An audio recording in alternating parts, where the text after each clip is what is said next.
je vais essayer de rendre un peu plus complexe, on va dire, la question que je me suis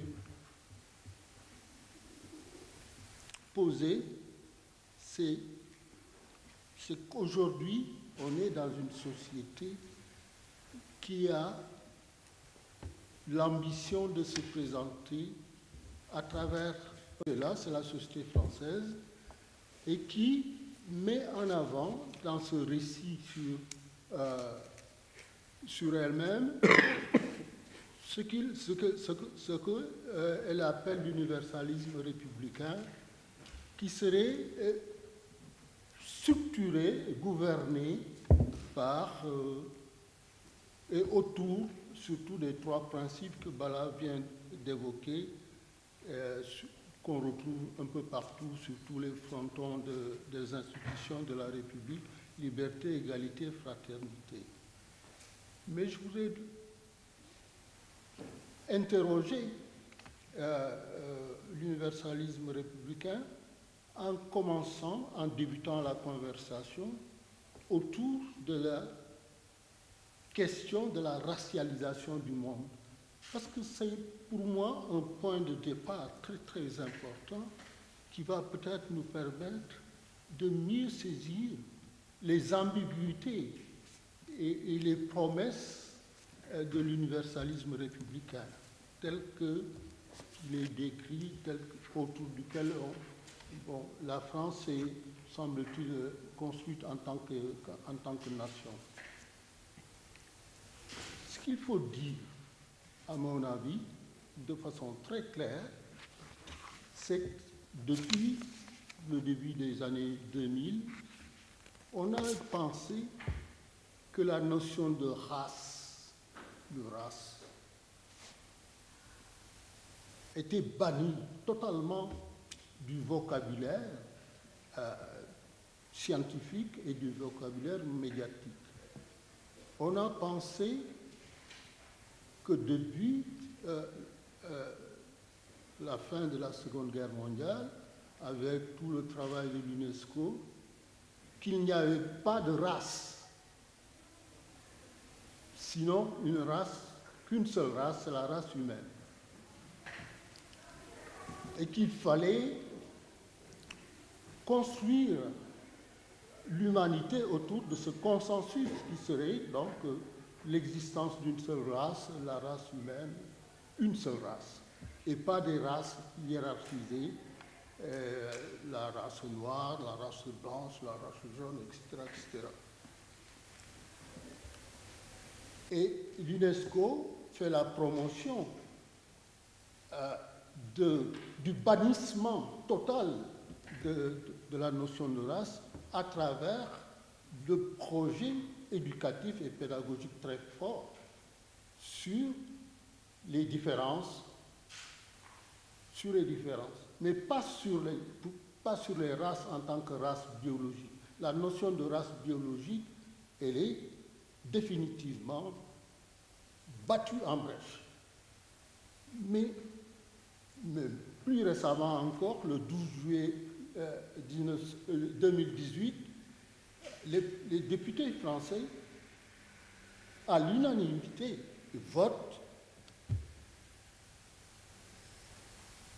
la suppression du mot race dans la Constitution française. Donc il y a une sorte de consensus qui se dégage. Mais sauf que la notion de race ressurgit. C'est une notion tenace qui est là et dont il faut quand même discuter. Mais discuter de la notion de race, c'est faire sur le plan historique un retour sur ce que c'est que la colonisation. La colonisation et surtout ce que l'écrivaine franco-camerounaise Léonora Miano appelle l'occidentalité, au sens où il y a un projet d'expansion civilisationnelle qui s'appuie sur des éléments, des arguments un des arguments, c'est la hiérarchisation des races, l'existence donc des races, mais leur hiérarchisation avec des races supérieures, des races inférieures et tout ça. Et la colonisation, le projet d'expansion civilisationnelle de l'Occident, parce que l'Occident, elle s'est construite. L'Occident n'a pas été invité à rencontrer les peuples du monde. L'Occident s'est imposé, a introduit des notions comme la prédation, la spoliation, etc., etc. Et quelquefois, et souvent d'ailleurs, tout ça s'est accompagné de meurtres. Et toute une série d'opérations qui vont accompagner justement cette histoire.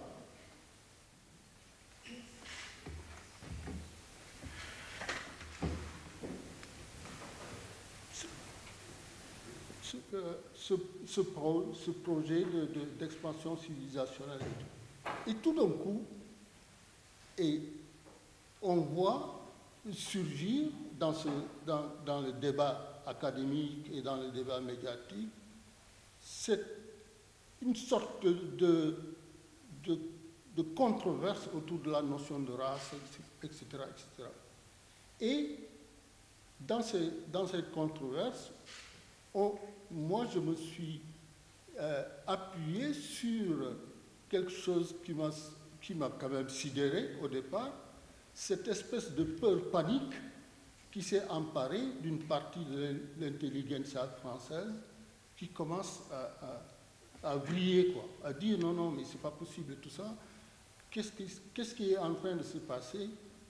Tout ce qui, pour une raison ou pour une autre, évoque la question, l'omniprésence de la question raciale dans la société française, sont attaqués et sont considérés comme étant des ennemis de l'universalisme républicain.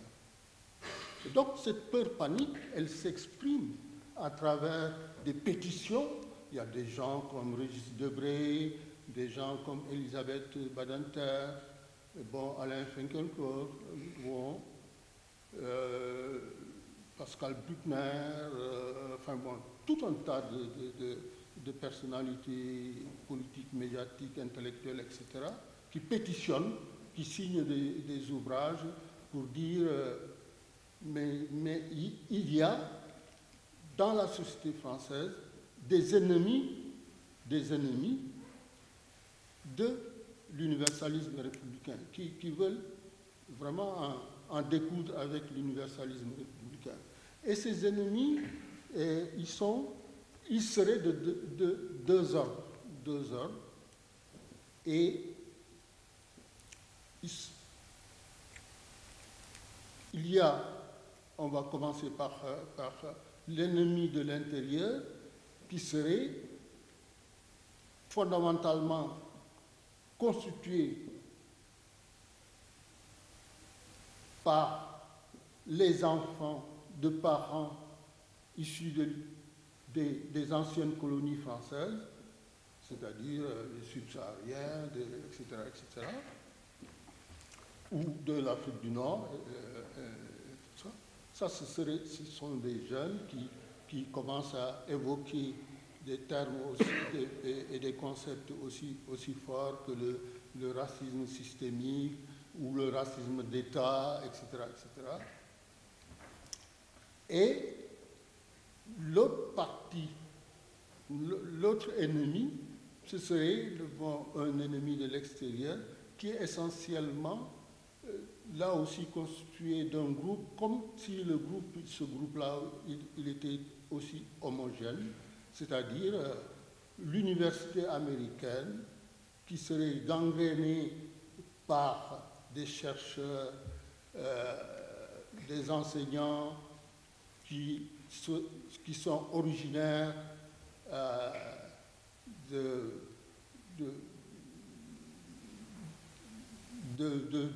du sous-continent indien, qui sont originaires des latino-américains, qui sont originaires de l'Afrique. Pour les personnalités, et là je me réfère à l'ouvrage de Jean-Loup Amsel, un anthropologue qui est un ancien africaniste, qui s'appelle L'Occident décroché. Et dans cet ouvrage, Jean-Loup Amsel cite des noms. Il cite, par exemple, pour ce qui est des Indiens, il cite Dipesh Chakravorty, qui a écrit un bouquin qui s'appelle Provincialiser l'Europe. Et il cite Gayatri Spivak Chakrabarty, qui est aujourd'hui à l'Université Columbia, à New York. Il cite des chercheurs latino-américains, dont Dussel, qui vient de décéder il y a 3 jours, Enrique Dussel, et il cite Walter Mignolo, Ramon Grofosiel, etc., Aníbal Quijano, etc., etc. Et parmi les chercheurs africains qu'il cite nommément dans son ouvrage, il cite Mahmoud Mandani, il cite Mamadou Diouf en premier, Souleymane Bachir Diagne, Ousmane Kane, mais tous ces chercheurs, René Otaïek les connaît très bien, et il leur attribue un objectif, c'est, depuis les États-Unis, de batailler, de détruire, d'entrer dans un combat frontal avec l'universalisme républicain et de faire la promotion de ce qu'il appelle, Amsel, les particularismes, c'est-à-dire universalisme versus particularisme. Et c'est sidérant, parce que dans cet ouvrage-là, on se rend compte quand même que Jean-Loup Amsel, que je respectais très bien jusque-là à travers ses travaux, est en train de paniquer. Un autre, un ancien africaniste qui s'appelle Jean-François Bayard, qui est aussi dans un livre qui s'appelle sur les études, il dit que les études postcoloniales veulent coloniser l'université française. Donc, on va où là? Et il traite ces études-là, postcoloniales, de carnaval académique. Et il se moque du vocabulaire de Gayatri Spivak, etc., etc. Et parmi les chercheurs africains, j'ai oublié Achille Bembe. Achille aussi est mis au pilori et tout ça. Et donc, moi, j'ai essayé de comprendre comment se fait-il que chaque fois que des chercheurs, qu'ils soient français ou étrangers, s'interrogent sur l'universalisme républicain, on dit qu'ils font la promotion des particularismes, etc., qu'ils sont culturalistes, voire essentialistes, etc., etc. Et donc, je me suis j'ai beaucoup travaillé ces questions, et je me suis dit quand même que le plus important pour moi, en tant que sociologue, c'est d'aller à la rencontre notamment des jeunes, 18-24 ans, que j'ai rencontrés à travers la France, etc., et qu'ils me parlent des jeunes de parents africains, maghrébins, etc., et qui me parlent de leur situation, de leur vie dans la société française, comment quelles sont leurs trajectoires, leur parcours, etc. Comment ils vivent le fait d'être français. Voilà. Et je me suis rendu compte, à travers ce travail empirique, qu'il y a une expression qui revient sans cesse dans la bouche de ces jeunes-là, c'est on est considéré comme des Français de papier. Des Français de papier. J'ai dit, ah bon? Mais oui, mais bon, pourquoi? Ah bon? Pourquoi vous dites ça? Et ils répondent en chœur, quasiment, que être français, eux, ils se revendiquent français, mais que le regard que la société française pose sur eux, c'est un regard qui met l'accent beaucoup plus sur la couleur de leur peau, sur leur nom, etc., que sur la réalité de leur appartenance à la société. C'est-à-dire qu'il y a une sorte de disjonction entre la nationalité et la citoyenneté. Et ça m'a permis d'interroger encore beaucoup plus la notion de race. Et on s'est rendu compte aussi, progressivement dans mon travail, qu'il y a deux attitudes, notamment sur la question du racisme et de l'antiracisme. Il y a dans la société française apparemment deux regards, deux approches du racisme et de l'antiracisme. On peut dire qu'il y a un antiracisme première manière qui, sur le fond, s'appuie sur une conception individuelle du racisme. Le racisme, c'est pas bon, c'est condamnable, c'est moralement condamnable, etc. C'est des attitudes déviantes, délinquantes et tout ça. Et il faut corriger, et quelquefois condamner des attitudes racistes et tout ça. Mais cette conception du racisme est portée essentiellement par des associations traditionnelles de lutte contre le racisme et contre l'antisémitisme, comme la LICRA, comme la Ligue des droits de l'homme, comme le MORAP, mais y compris SOS Racisme. Et d'une certaine façon, on peut penser que l'antiracisme que ces organisations, mais qui sont quand même nobles, fiers, etc., c'est un antiracisme institutionnalisé, voire institutionnel, au sens où ces associations-là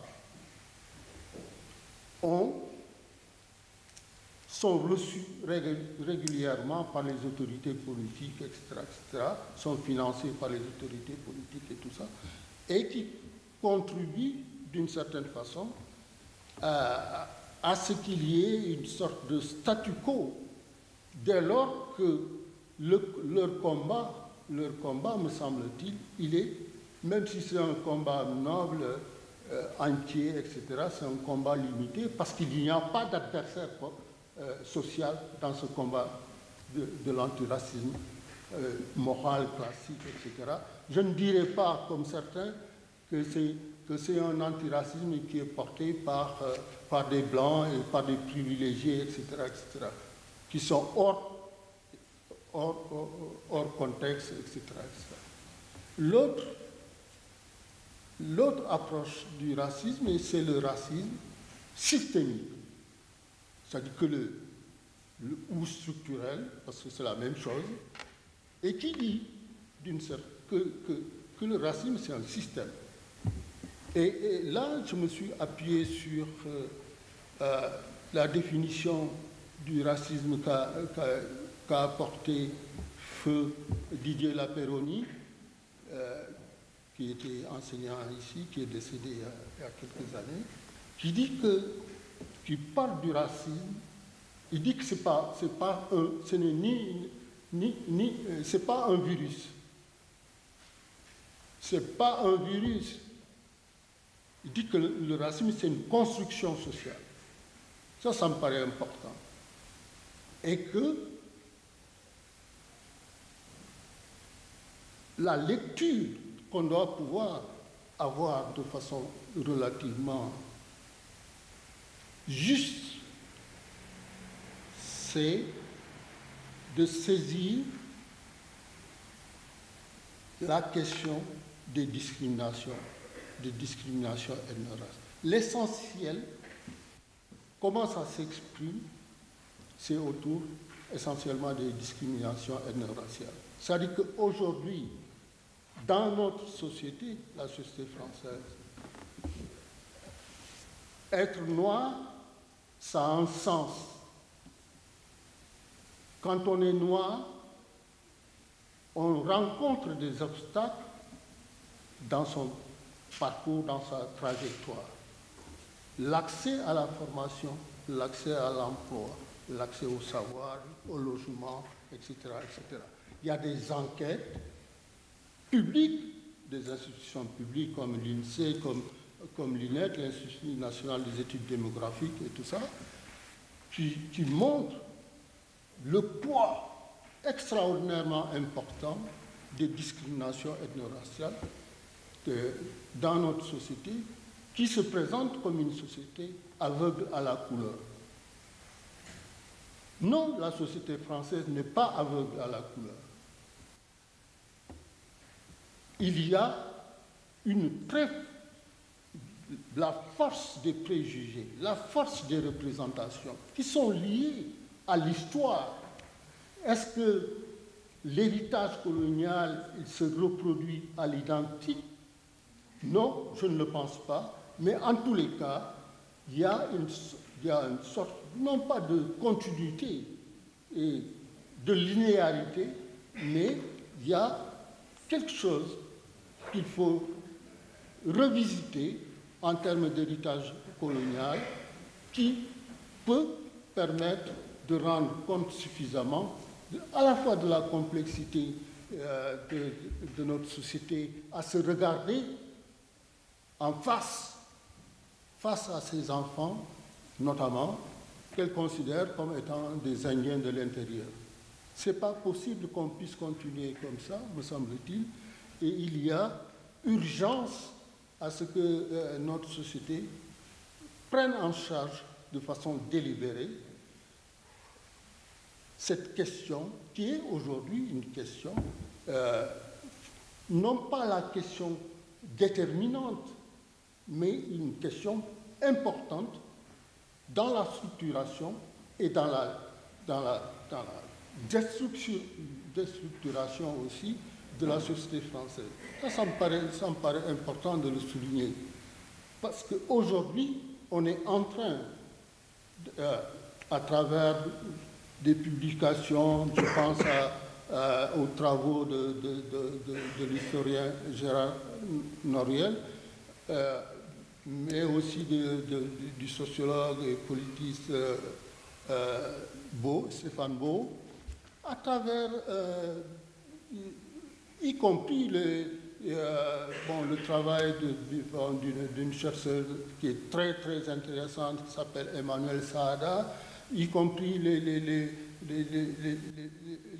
publications de Nicolas Bancel, Pascal Blanchard, Sandrine Lemaire, etc., notamment avec la fracture coloniale, les travaux de Benjamin Stora, les travaux de Pandiaï, etc. Il y a aujourd'hui, même si on a du mal dans le champ académique et à pouvoir discuter de façon très sereine, parce que tout de suite, les gens qui osent poser des questions sur l'effectivité l'effectivité de l'universalisme républicain à travers la mise en œuvre de ces principes, et notamment le principe d'égalité et de fraternité. Mais là, vraiment, là, les couteaux sont tirés, quoi, quasiment.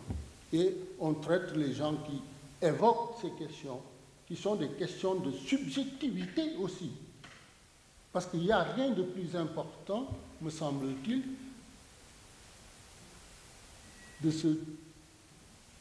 de retenir la parole, la façon dont les gens ils se présentent,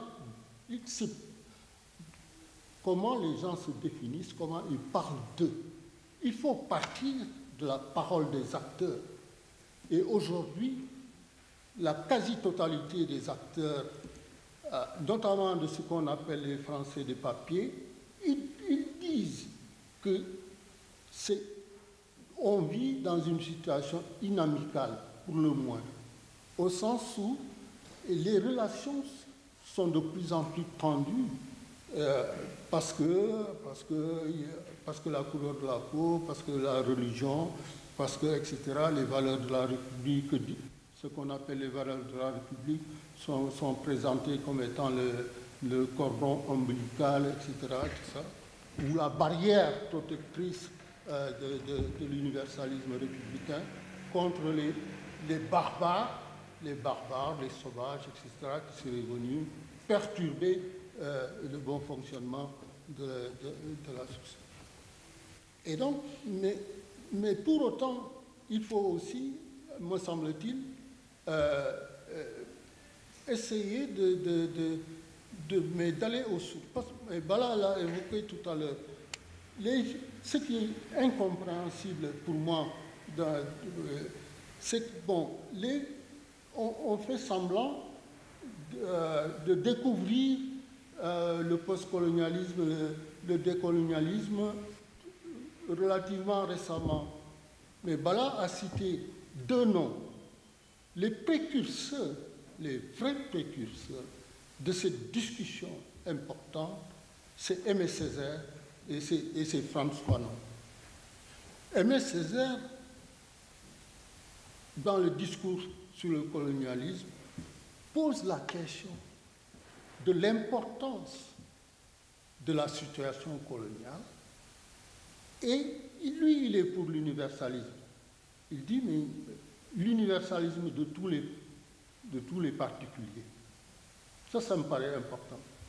Et Fanon, dans Peau noire, masque blanc, pose aussi la question des relations entre le noir et le blanc. Et ces deux auteurs ont été beaucoup discutés au Royaume-Uni et aux États-Unis, qui ont participé à l'ouverture d'un espace intellectuel de discussion, d'échange, de production qui a abouti à l'ouverture de champs autour des études postcoloniales, etc. Mais on peut s'interroger pourquoi ces auteurs qui sont français, Césaire et Fanon, ils sont français, pourquoi, mais qui ont écrit, mais les textes dont je parle, on est dans les années 50.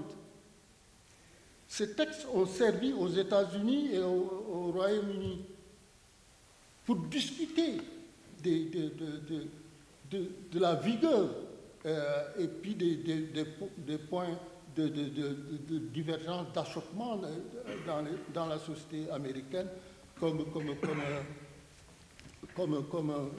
au Royaume-Uni.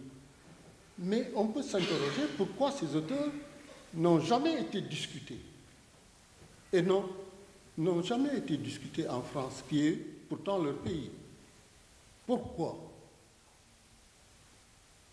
On n'a pas accordé un intérêt particulier aux travaux de ces... Pourquoi? Il faut s'interroger, me semble-t-il. Mais je vais peut-être conclure provisoirement. Moi, ce qui m'a beaucoup intéressé, mais je suis quand même, malgré le tableau un peu sombre là que je fais de la société française, je suis quand même optimiste. Je reste persuadé qu'on s'achemine à grands pas vers une plus grande prise en charge de la réalité, et surtout de l'écart qu'il y a entre les principes déclaratifs, liberté, égalité, fraternité, et le vécu des gens. Et il faut aller vers les gens, essayer de savoir qui ils sont pour pouvoir peut-être... je voudrais terminer provisoirement sur quelque chose. Là, on est en train de discuter de la loi immigration. Mais c'est incroyable.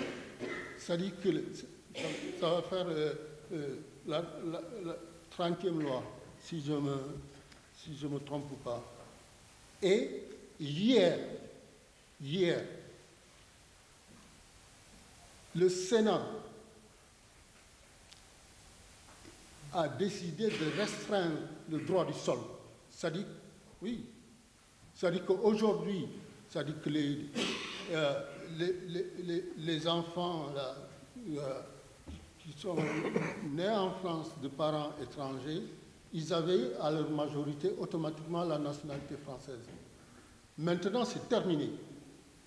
Deuxième chose, c'est qu'aujourd'hui, il faut le savoir, c'est-à-dire que le Sénat est en train de chipoter sur les APL et l'aide médicale d'État. C'est ça. Mais je reste persuadé que malgré tout ça, la société, elle est entrée dans une dynamique qui prend en compte toutes les difficultés économiques, sociales